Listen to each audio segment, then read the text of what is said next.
durant sa vie. Le cancer n'est plus une fatalité. Aujourd'hui, on traite avec succès plus de la moitié des cancers. Vous pouvez agir en vous informant auprès du Centre d'information scientifique de l'Arc. Parce que face au cancer et dans l'attente de futurs vaccins, la recherche reste la priorité. Pour agir, informez-vous au 46 77 08 08 et écrivez à l'Arc, boîte postale 300, Villejuif.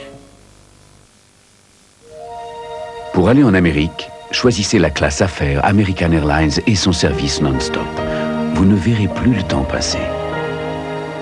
Après un rafraîchissement accompagné de noisettes grillées, après une entrée savoureuse et du pain frais tout chaud, le tout servi avec un sourire chaleureux, après avoir choisi, disons, un tendre Chateaubriand, après avoir goûté un excellent fromage, un fruit frais et peut-être même votre dessert préféré, après une tasse de café, un bon film et une petite sieste bien méritée, il faudra songer à descendre de l'avion pour aller travailler parce que vous serez déjà arrivé. Au départ de Paris-Orly, American offre des vols quotidiens directs sans escale vers 5 plaques tournantes aux États-Unis et propose plus de 300 correspondances pour les Amériques. Aucune autre compagnie ne dessert mieux l'Amérique qu'American Airlines. Aidez la recherche, rejoignez l'Arc.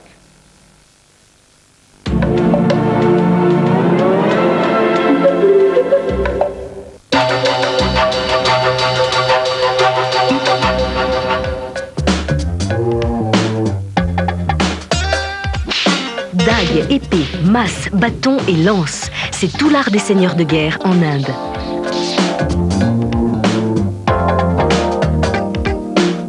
Saucisson, boudin et jambon, on tue le cochon en France. Bottes, gilets de velours et larges chapeaux, tous les cow-boys se retrouvent à Elko. Vendredi 21h50, Faut pas rêver invite le monde sur France 3.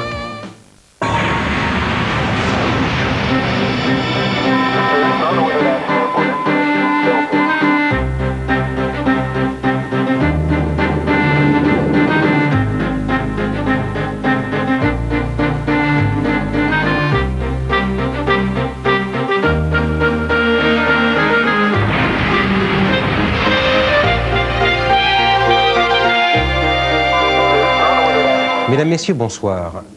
Il arrive parfois que la mort d'un homme célèbre nous en dise plus sur sa vie que la plus fouillée de ses biographies. Le film que vous allez voir maintenant est intitulé « La double mort de Staline ». Il nous offre un portrait très étonnant de l'homme qui fut probablement le plus haï et le plus adulé de l'histoire de l'Union soviétique. C'est un Staline que les affiches vont montrer jusqu'au tout dernier moment, jeune, vigoureux, en pleine forme, presque immortel. C'est un Staline qui est sous haute protection. Il a tellement peur du complot et de la mort qu'il a pourtant si généreusement dispensé autour de lui. C'est un Staline qui, par méfiance, va se débarrasser de tous les médecins qui l'accompagnent, jusqu'à se retrouver seul, tout seul, la nuit fatidique du 5 mars 1953, lorsqu'il est terrassé par une attaque. Enfin, c'est une double mort, puisque les successeurs, très vite, très vite, vont réviser l'histoire officielle du petit père des peuples.